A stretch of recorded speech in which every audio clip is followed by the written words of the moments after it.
If you could build your own robot, what would it be? If you had all the robotics tools you needed, what would you create? This is MindKit. It's the first all-in-one robotics developer kit with the software and hardware to get started with robotics. MindKit has 3 core modules. The Cerebrum is a single-board computer where you control the robot's sensing and decision-making. The servo controller helps create and control movement. You can easily connect up to 20 servo motors simultaneously. MindKit's high-capacity battery is built specifically for robot functionality. Our operating system, MindOS, is purpose-built for coding robots. What can you create?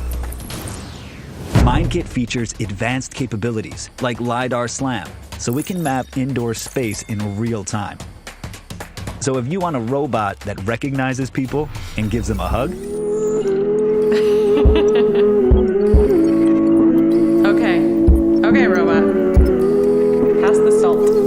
one that responds to commands, Pass the hot sauce. or whatever kind of robot, you can make it happen. And those are just the basics.